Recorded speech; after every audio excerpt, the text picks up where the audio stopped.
एक दिन SP madam, जो हमेशा सादगी में रहना पसंद करती थीं, आम नागरिक की तरह कपड़ों की खरीदारी के लिए एक स्थानीय दुकान पर गईं। उन्होंने साधारण कपड़े पहने थे, जिससे कोई यह अंदाजा नहीं लगा सकता था कि वे शहर की पुलिस अधीक्षक एसपी हैं। वे दुकान में गईं और कुछ कपड़ों को देखने लगीं। जैसे ही उन्होंने एक कपड़े की कीमत पूछी, दुकानदार ने मनमाने दाम बताने शुरू कर दिए। एसपी मैडम को पहले ही समझ आ गया था कि दुकानदार ग्राहकों को ठगने की कोशिश कर रहा है। उन्होंने शांति से कहा, भाई साहब, ये दाम कुछ ज्यादा नहीं है। बाजार में तो यह इससे काफी कम में मिल जाता है। यह सुनकर दुकानदार भड़क गया और अभद्र भाषा में कहने लगा, अरे मैडम, आपको खरीदना है तो लो, वरना यहां समय बर्बाद मत करो। ज्यादा बहस करने की जरूरत नहीं है। एसपी मैडम को दुकानदार का यह व्यवहार बिल्कुल पसंद नहीं आया। उन्होंने शांति से लेकिन दृढ़ आवाज में कहा, आप ग्राहकों से इस तरह बात नहीं कर सकते।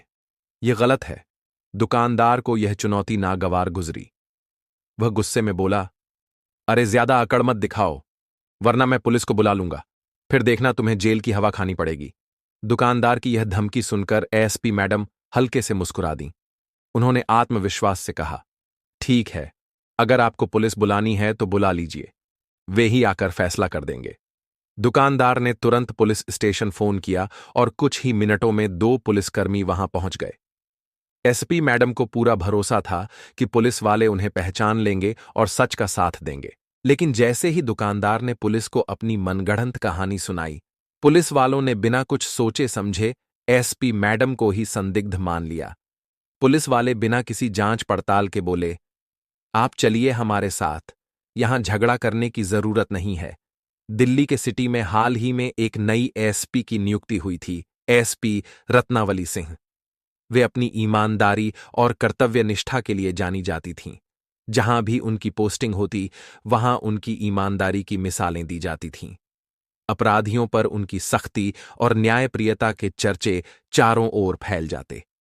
नई जिम्मेदारी और पारिवारिक कर्तव्य, दिल्ली सिटी में एसपी के रूप में कार्यभार संभाले उन्हें अभी एक ही दिन हुआ था कि अगले ही दिन उनके छोटे भाई का आगमन हुआ। उनके भाई की शादी तय हो चुकी थी और वह अपनी बहन को इस खुशी के मौके पर अपने साथ ले जाना चाहता था। हालांकि रत्नावली सिंह का परिवार अभी दिल्ली सिटी में शिफ्ट नहीं हुआ था, लेकिन उनके भाई को उम्मीद थी कि उनकी बहन शादी में जरूर शामिल होंगी। लेकिन एसपी साहिबा, जो अपने कर्तव्यों को सर्वोपरि मानती थीं, समझाने लगीं, भाई, तुम समझ सकते हो कि मैंने अभी अभी नई पोस्टिंग संभाली है। ऐसे में तुरंत छुट्टी लेना संभव नहीं होगा, लेकिन मैं किसी और दिन आकर तुमसे और परिवार से मिल लूंगी। भाई का हठ और बहन का प्यार, एसपी रत्नावली सिन्हा के लिए कर्तव्य सबसे महत्वपूर्ण था, लेकिन उनके भाई के लिए बहन का आशीर्वाद। वह भावुक होते हुए बोला, दीदी, अगर आप शादी में नहीं आओगी तो मैं शादी ही नहीं करूंगा। भाई की यह जिद उनके बीच के गहरे प्रेम को दर्शा रही थी। रत्नावली सिंह ने जब यह सुना तो वे कुछ क्षण के लिए सोच में पड़ गईं। वे जानती थीं कि उनका भाई दिल से उनकी उपस्थिति चाहता है, और वे यह भी जानती थीं कि परिवार की खुशियों में शामिल होना भी जरूरी होता है। कुछ देर सोचने के बाद उन्होंने हल्की मुस्कान के साथ कहा, ठीक है भाई, तुम चिंता मत करो, मैं तुम्हारी शादी में जरूर आऊंगी। भाई के चेहरे पर खुशी की लहर दौड़ गई। उसने अपनी बहन को धन्यवाद कहा और संतुष्टि के साथ घर लौट गया। सुबह की पहली किरणें आसमान में फैल चुकी थीं। दिल्ली सिटी की नई एसपी रत्नावली सिंह अपनी रोजमर्रा की व्यस्तताओं से अलग आज एक खास उद्देश्य से तैयार हो रही थीं। उनके छोटे भाई की शादी थी और उन्हें अपने परिवार से किया हुआ वादा निभाना था। शादी की तैयारी और खरीदारी की योजना रत्नावली सिंह ने सोचा। शादी में जा रही हूं तो मुझे अच्छे कपड़े पहनने चाहिए, लेकिन उनके पास शादी के लिए उपयुक्त कोई खास साड़ी नहीं थी। उन्होंने निश्चय किया कि बाजार जाकर एक सुंदर साड़ी खरीदेंगी। उन्होंने अपनी पर्सनल गाड़ी निकाली और सादे कपड़ों में मार्केट की ओर निकल पड़ी। यह उनके लिए कोई नई बात नहीं थी। वे अक्सर बिना किसी तामझाम के एक आम नागरिक की तरह अपने शहर की गलियों में घूमती थीं। परफेक्ट साड़ी की तलाश रत्नावली सिंह ने कई बड़ी बड़ी दुकानों में जाकर साड़ियां देखीं, लेकिन कोई भी उन्हें पसंद नहीं आ रही थी। कभी रंग सही नहीं लग रहा था, तो कभी डिजाइन। साड़ी के तलाश में 2-3 घंटे बीत चुके थे, लेकिन मनपसंद साड़ी अब तक नहीं मिली थी। अंततः वे एक और दुकान पर पहुंची, जिसका नाम था रघुनाथ साड़ी भंडार, जहां सब बदलने वाला था। दुकान में घुसते ही उन्होंने आसपास नजर दौड़ाई। यह एक पुरानी लेकिन प्रतिष्ठित दुकान लग रही थी। दुकान का मालिक रघुनाथ काउंटर पर बैठा था। रत्नावली सिंह ने कई साड़ियां देखीं, लेकिन कोई खास पसंद नहीं आई। दुकानदार ने भी उनकी पसंद को भांप लिया और सबसे बेहतरीन डिजाइनों वाली साड़ियां दिखाने लगा। आखिरकार काफी छानबीन के बाद एक खूबसूरत साड़ी ने उनका दिल जीत लिया। उन्होंने साड़ी को हाथ में लेकर नजदीक से देखा और फिर दुकानदार से बोले, भाई साहब, इस साड़ी की कीमत क्या है? रघुनाथ ने मुस्कुराते हुए जवाब दिया, मैडम, हमारी दुकान में हर चीज का एक तय दाम होता है। आप बोर्ड पर देख सकती हैं, फिक्स्ड प्राइस। ये साड़ी 10,000 रुपये की है। उन्होंने बिना किसी बहस के 10,000 रुपये निकाले और दुकानदार को दे दिए।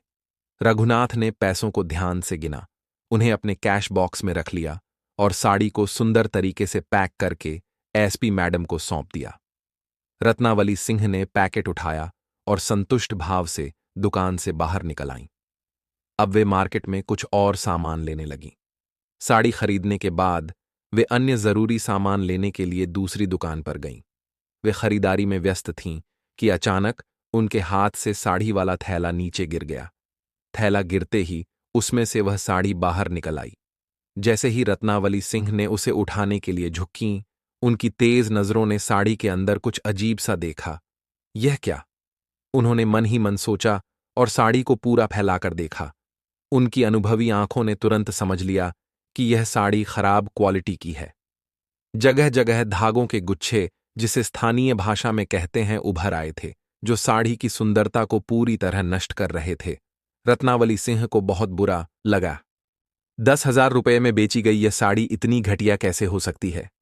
अब वे इस साड़ी को लेकर वापस रघुनाथ साड़ी भंडार पहुंची। दुकानदार रघुनाथ उन्हें देखकर थोड़ा चौंका, लेकिन फिर सामान्य होकर बोला, हाँ मैडम, फिर से आ गईं? कोई और खरीदारी करनी थी क्या? रत्नावली सिंह ने बिना किसी आक्रोश के साड़ी को उसके सामने रखा और कहा, भाई साहब, ये देखिए, इस साड़ी में तो कई जगह खास धागों के गुच्छे हैं। ये तो खराब साड़ी है, इसे बदल दीजिए और कोई दूसरी अच्छी साड़ी दे दीजिए। दुकानदार की नाराजगी और नई साड़ी की पेशकश। दुकानदार ने झट से साड़ी को उठाया और गौर से देखा। उसके चेहरे के हाव भाव बदल गए। वह समझ गया कि यह साड़ी सच में दोषपूर्ण है, लेकिन उसे यह पसंद नहीं आया कि कोई ग्राहक इतनी बारीकी से साड़ी की जांच करे और उसे लौटाने आ जाए। उसने थोड़ा नाक भौं सिकोड़ते हुए कहा, मैडम, हमारी दुकान पर माल एक बार बिकने के बाद वापस नहीं लिया जाता, लेकिन चलिए, मैं आपको दूसरी साड़ी दिखा देता हूं। फिर वह बिना किसी उत्साह के कुछ और साड़ियां निकालकर दिखाने लगा। एसपी मैडम की परख और दुकानदार की बेचैनी। रत्नावली सिंह उन साड़ियों को ध्यान से देखने लगीं, लेकिन अब वे पहले से भी ज्यादा सतर्क थीं।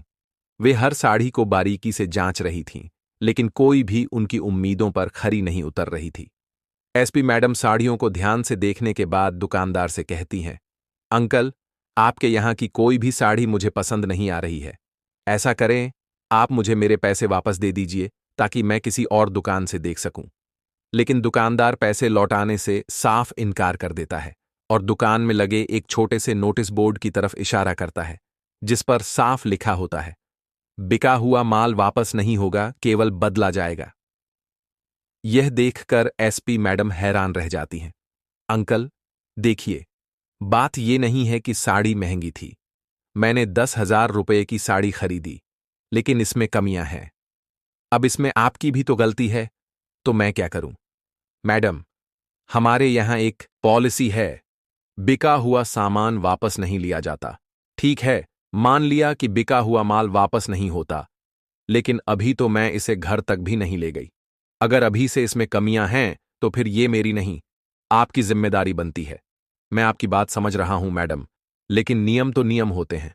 देखिए, मैंने ये साड़ी खरीदी, लेकिन बस पास की ही दुकान पर गई और वहीं मुझे एक बेहतर विकल्प दिख गया। अब मैं इसे वापस करना चाहती हूं। इसमें गलत क्या है? मैडम, हमारी दुकान का नियम साफ है, बिका हुआ सामान वापस नहीं होगा। आप कुछ भी कह लें, हम इसे नहीं लेंगे, लेकिन ये आपकी गलती नहीं तो और क्या है। ग्राहक को संतुष्टि का अधिकार है। दुकानदार अपनी बात पर अडिग रहता है। महिला कुछ पल सोचती है, फिर आत्मविश्वास के साथ दुकान के अंदर ही एक कुर्सी खींचकर बैठ जाती है। जब तक आप इसे वापस नहीं लेंगे, मैं यहां से हिलने वाली नहीं हूं। दुकानदार हैरान होकर महिला को देखता है।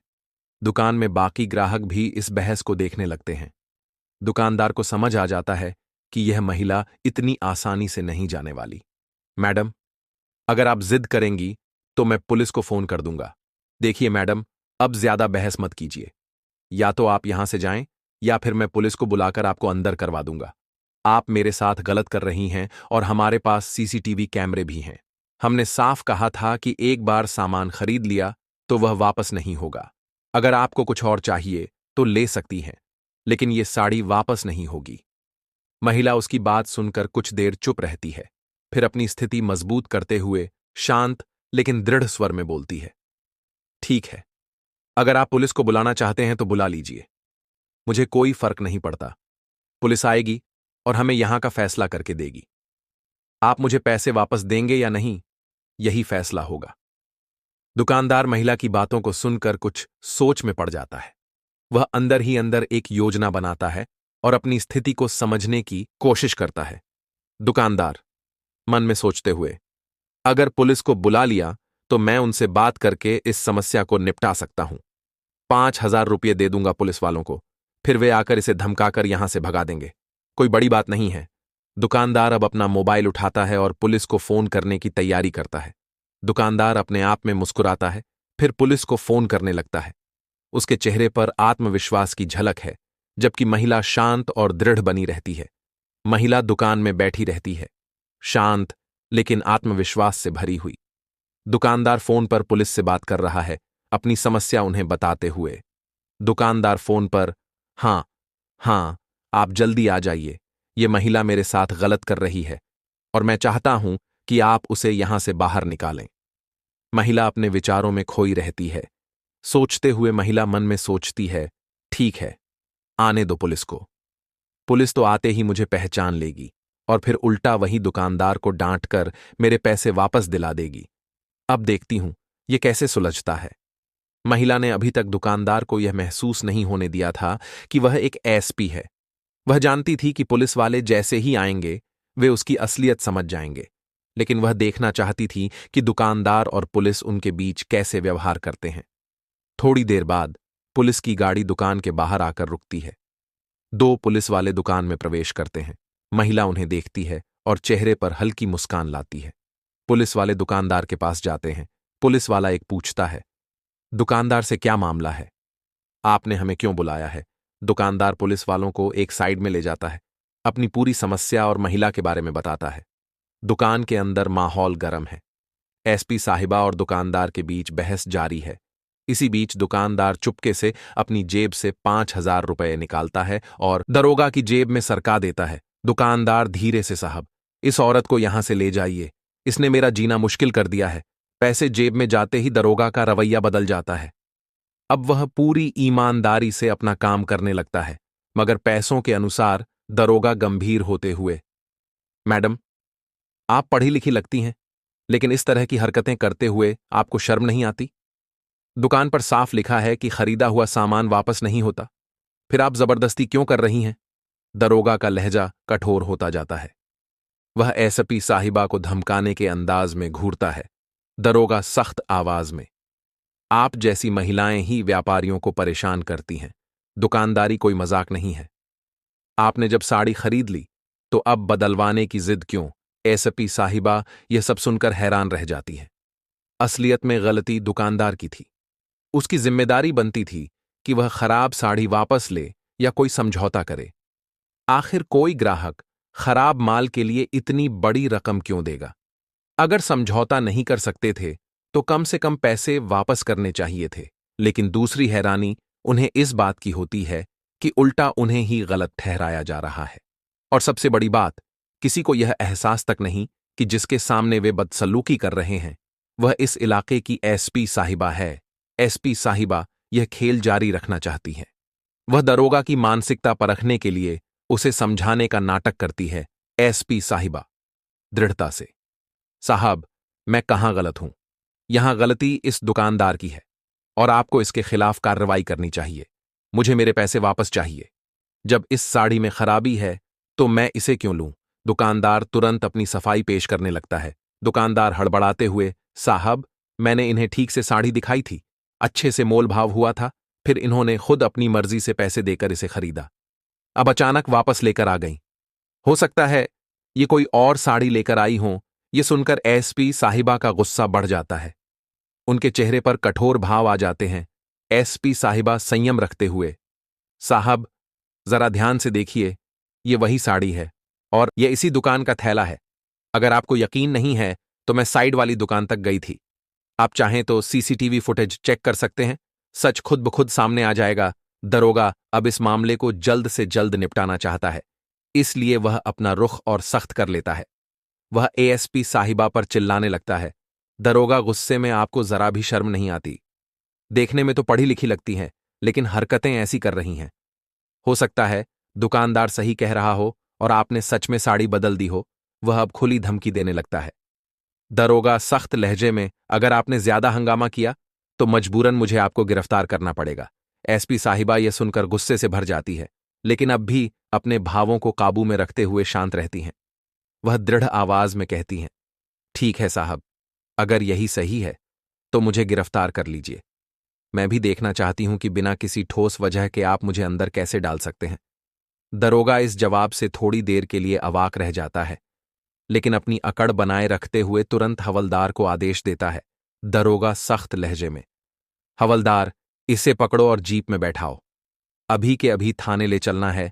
जैसे ही हवलदार आगे बढ़ता है, एसीपी साहिबा एक ठहरी हुई आवाज में बोलती हैं, साहब, आप कानून के रक्षक हैं, लेकिन आपको इतना भी नहीं पता कि किसी महिला को गिरफ्तार करते समय एक महिला पुलिस का मौजूद रहना जरूरी होता है। बिना महिला पुलिस के आप किसी भी महिला को गिरफ्तार नहीं कर सकते। एएसपी साहिबा की बात सुनकर दरोगा और ज्यादा तिलमिला जाता है, लेकिन अब तक वहां पर भीड़ इकट्ठा हो चुकी थी। आम लोगों की जिज्ञासु निगाहें उस पर टिक गई थीं, इसलिए वह अपने गुस्से को दबाने की कोशिश करता है। अपनी नाराजगी को काबू में रखते हुए दरोगा तुरंत फोन निकालता है और महिला कांस्टेबल को बुलाने का आदेश देता है। दरोगा कॉल पर, जल्दी से यहां आओ, एक महिला को गिरफ्तार करना है। कुछ ही देर में महिला कांस्टेबल वहां पहुंच जाती है। जैसे ही वह आती है, दरोगा अपनी सख्ती दिखाते हुए एसपी साहिबा की ओर इशारा करता है, इन्हें गाड़ी में बैठाओ। महिला कांस्टेबल आगे बढ़ती है और एसपी साहिबा को पकड़कर पुलिस जीप की ओर ले जाती है। भीड़ ये सब देख रही होती है, मगर किसी को भी अंदाजा नहीं होता कि जिसे वे आम महिला समझ रहे हैं वह दरअसल शहर की एएसपी है। बाजार में मौजूद सभी लोग यह सब देख रहे थे, लेकिन पुलिस के सामने कौन बोलने की हिम्मत करता? यही सोचकर हर कोई खामोश था। किसी को अंदाजा नहीं था कि वे जिस महिला को पुलिस ले जा रही है वह वास्तव में कौन है। एसपी साहिबा को पुलिस जीप में बैठाकर थाने लाया जाता है। थाने में पहुंचते ही एक पुलिसकर्मी की नजर उन पर पड़ती है। यह वही पुलिसकर्मी था जो कुछ दिन पहले एसपी साहिबा के कार्यालय में ड्यूटी कर चुका था। एसपी साहिबा की ईमानदारी और सख्त अनुशासन के किस्से पूरे विभाग में चर्चा का विषय थे। जब वह पहली बार थाने आया था तब उसे उनकी पहचान का अंदाजा नहीं था, लेकिन धीरे धीरे वह उन्हें अच्छी तरह जानने लगा था। जैसे ही वह देखता है कि एएसपी साहिबा को पुलिस वाले पकड़कर अंदर ला रहे हैं, वह एकदम से चौंक जाता है। उसकी आंखें हैरत से फैल जाती हैं। उसे समझ नहीं आता कि यह सब कैसे हुआ। वह तुरंत दरोगा के पास जाता है और उसे समझाने की कोशिश करता है, साहब, आपने बहुत बड़ी गलती कर दी है और इस गलती की कीमत आपको चुकानी पड़ेगी। लेकिन तभी एसपी साहिबा उस पुलिस वाले की ओर नजर डालते ही भांप जाती हैं कि वह सच्चाई समझ चुका है। वह तुरंत आंखों ही आंखों में उसे चुप रहने का इशारा कर देती हैं और पुलिस वाला भी फौरन उनकी बात समझ जाता है। इतनी ही देर में दरोगा गहरी सांस लेते हुए बोल पड़ता है, गलत क्या किया है? यह हमें चुनौती दे रही थी कि इसे कानून हमसे बेहतर समझ आता है, तो इसी कारण इसे पकड़ कर ले आए हैं। एक रात हवालात में बिताएगी तो खुद ही समझ जाएगी कि असली कायदा कानून क्या होता है। ऐसा कहकर दरोगा ने एएसपी साहिबा को अंदर बंद कर दिया था। लेकिन अंदर से एसपी साहिबा लगातार दरोगा को कानूनी बातें समझाने लगती हैं। वह कहती हैं, तुमने गलत किया है। रात के समय मुझे यहां रखना तो मुमकिन नहीं है, तो एक रात हवालात में कैसे रख सकते हो? ये सब सुनकर दरोगा का गुस्सा और भी बढ़ जाता है। वह गुस्से में आकर एसपी साहिबा पर चिल्लाता है, या तो चुप हो जा, वरना मैं कुछ महिला कांस्टेबल को भेजकर तेरी बुरी तरह से पिटाई करवा दूंगा। इस पर एसपी साहिबा भी शांत नहीं रहती और कानूनी लहजे में कहती हैं, ऐसा कैसे कर सकते हो? अगर हिम्मत है तो पिटाई करके दिखाओ। दरोगा का गुस्सा अब 7वें आसमान पर पहुंच जाता है और यह सब एक पुलिस वाला देख रहा था। यह सीन एक तगड़े मोड़ पर आता है। दरोगा गुस्से में महिला कांस्टेबल को आदेश देता है, इसे अच्छे से सिखा दो। और जैसे ही महिला कांस्टेबल एसपी साहिबा को लॉकअप की तरफ ले जाने लगती है, एसपी साहिबा अचानक रोककर कहती हैं, खबरदार, अगर एक कदम भी आगे बढ़ाया। इसके बाद एसपी साहिबा अपने पास रखा आई कार्ड निकालकर महिला कांस्टेबल के सामने लटका देती हैं। जैसे ही महिला कांस्टेबल आई कार्ड देखती है, वो हैरान रह जाती है। सभी की निगाहें महिला एसपी पर टिक जाती हैं और वह पूरी शान से सल्यूट करती है। दरोगा, जो अब तक पूरी स्थिति से अनजान था, एकदम से कंफ्यूज हो जाता है। लॉकअप का दरवाजा खुला हुआ था और एसपी साहिबा, जिसे मुजरिम समझा जा रहा था, अब पूरी शान से बाहर निकल आती है। बाहर आते ही वह दरोगा को धमकाने लगती है। दरोगा की समझ में तुरंत आ जाता है कि वह महिला एएसपी हो सकती है, क्योंकि दोनों महिला कांस्टेबल ने उन्हें सल्यूट किया। इसी दौरान जो पुलिस वाला एसपी साहिबा को पहचानता था, वह सबको बताता है कि यह इस डिस्ट्रिक्ट की नई एसपी साहिबा हैं। पुलिस वाला एसपी साहिबा के बारे में बताते हुए कहता है, यह कितनी ईमानदार हैं और अपने कर्तव्यों के प्रति कितनी निष्ठावान हैं। यह सुनते ही थाने में मौजूद सभी पुलिस वाले, जो अब तक एसपी साहिबा को नहीं पहचान पाए थे, एक साथ सल्यूट मारने लगते हैं। दरोगा, जो ये सब देख रहा होता है, उसकी पतलून गीली जाती है और वह पूरी तरह से परेशान हो जाता है, क्योंकि अब उसे समझ में आ जाता है कि उसने किसके सामने गुस्ताखी की थी। दरोगा अचानक एसपी साहिबा के पैरों में गिरकर माफी मांगता है। मैडम, मुझे माफ कर दीजिए, मुझसे बहुत बड़ी गलती हो गई है, आगे से ऐसा कुछ नहीं होगा। लेकिन एसपी साहिबा उसे उठाते हुए कहती हैं, नहीं, आपने कोई गलती नहीं की है, आपने पूरी ईमानदारी से अपना काम किया है। मुझे याद है, जब उस दुकानदार ने आपकी जेब में 5,000 रुपये रखे थे, सोचते हुए कि अगर 5,000 में काम हो जाए तो 10,000 रुपये का सामान खराब नहीं होगा। आपने अपनी ईमानदारी से काम किया और यही सही था। एसपी साहिबा मुस्कुराते हुए कहती हैं, तो तुम्हें माफी मांगने की जरूरत नहीं है। तुम बहुत ईमानदार हो, लेकिन तुम्हारी ईमानदारी रिश्वतखोरी के लिए है, ना कि सरकार के लिए। यह सुनकर पुलिस वाला और भी ज्यादा शर्मिंदगी महसूस करता है और एक बार फिर माफी मांगने लगता है। लेकिन एसपी साहिब उसे रोकते हुए कहती हैं, तुमने कोई गलती नहीं की है, तुमने गुनाह किया है, इस गुनाह की सजा तुम्हें जरूर मिलेगी। ऐसा कहते हुए एएसपी साहिबा तुरंत फोन मिलाती है और कुछ उच्च अधिकारियों को थाने में बुलाती है। जब अधिकारी वहां पहुंचते हैं तो एएसपी साहिबा दरोगा की पूरी करतूत उनके सामने उजागर कर देती है और सख्त लहजे में कहती हैं, इस पर तुरंत कार्रवाई होनी चाहिए। लेकिन तभी उच्च अधिकारी कहते हैं, मैडम, अगर इस पर सख्त कार्रवाई करनी है तो आपके पास पुख्ता सबूत होने चाहिए। क्या आपके पास कोई ठोस प्रमाण है कि इसने रिश्वत ली है? यह सुनकर एसपी साहिबा कुछ पल के लिए सोच में पड़ जाती हैं। तभी उन्हें याद आता है कि दुकानदार ने खुद सीसीटीवी कैमरे का जिक्र किया था, वही कैमरा जिसमें सब कुछ रिकॉर्ड हुआ होगा और जिसे लेकर दुकानदार ने उन्हें भी धमकाया था। इस दुकान में सीसीटीवी कैमरे लगे हुए हैं और पुलिस वालों को तुम्हारी सारी हरकतें मिल जाएंगी। दुकानदार की यही धमकी एसपी साहिबा के लिए सबसे बड़ा हथियार बन जाती है। वह तुरंत उस पुलिस वाले को साथ लेकर दुकान पर पहुंचती है और वहां से वो सबूत ले आती हैं, जिससे दरोगा पर कड़ी कार्रवाई की जा सके। दुकान पर पहुंचते ही एसपी साहिबा सबसे पहले अपना आई कार्ड दिखाती हैं और उनके साथ आए पुलिस वाले दुकानदार को उनके बारे में पूरी जानकारी देते हैं। यह सुनकर दुकानदार थर थर कांपने लगता है और हाथ जोड़कर गिड़गिड़ाने लगता है, मैडम, मुझे माफ कर दीजिए, मुझसे बहुत बड़ी भूल हो गई। मैं तो कुछ और ही समझ रहा था। वहीं दुकान में कुछ और लोग भी मौजूद थे जो यह सब कुछ देख रहे थे।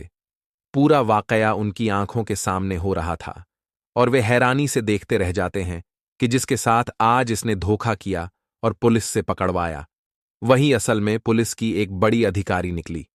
यह बात वहां मौजूद लोग चारों ओर फैलाने लगते हैं। इसी बीच महिला एसपी दुकानदार से सीसीटीवी रिकॉर्डिंग देने के लिए कहती हैं। घबराया हुआ दुकानदार बिना किसी बहाने के तुरंत रिकॉर्डिंग सौंप देता है और हाथ जोड़कर गिड़गिड़ाने लगता है, मैडम, मुझसे बहुत बड़ी गलती हो गई। कृपया मुझे माफ कर दीजिए। आगे से ऐसा कुछ भी देखने को नहीं मिलेगा। इतना ही नहीं, जो पर्चा दुकान में लगा था जिस पर लिखा था बिका हुआ माल वापस नहीं होगा, दुकानदार फौरन उसे फाड़कर फेंक देता है। इसके बाद वह एसपी साहिबा के पैरों में गिरकर फिर से माफी मांगने लगता है।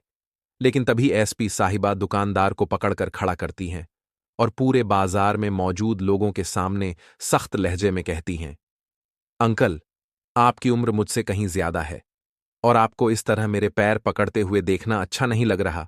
वह आगे कहती हैं, जो गलती आपने की है उसे दोबारा मत दोहराइए। आपकी दुकान पर जो भी आता है वह ग्राहक होता है और ग्राहक भगवान का रूप होता है। उनके साथ सम्मान से पेश आइए, न कि धोखाधड़ी से।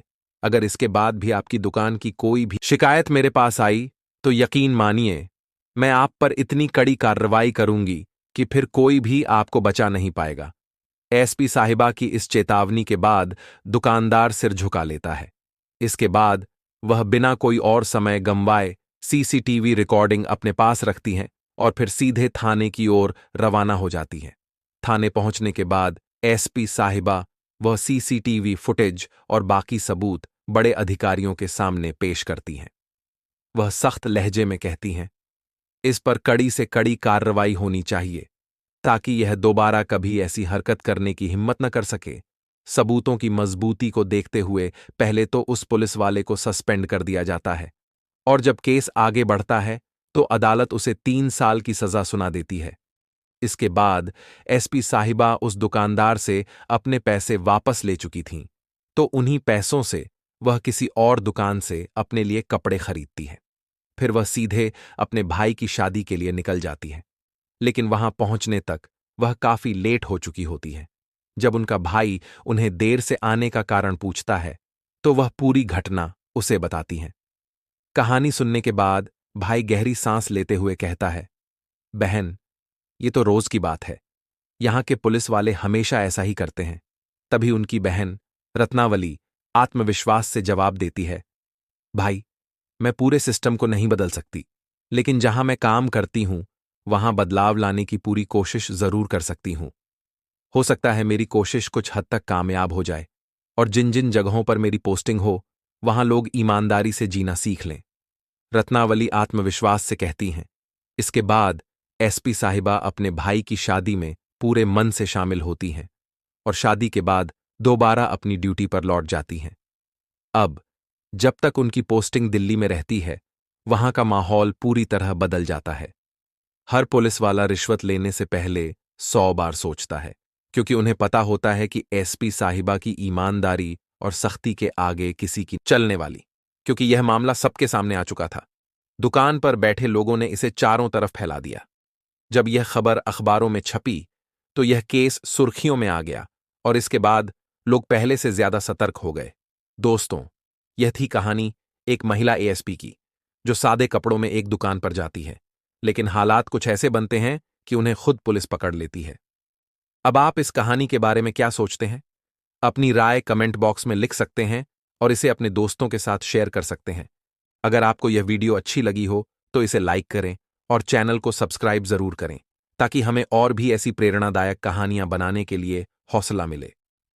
इन कहानियों को सुनाने का मकसद किसी को ठेस पहुंचाना नहीं है, बल्कि आपको ऐसी सीख देना है जिसे आप अपने जीवन में अपना सकें। मिलते हैं अगले वीडियो में एक नए टॉपिक के साथ। तब तक के लिए जय हिंद, जय भारत। आप सभी का बहुत बहुत धन्यवाद।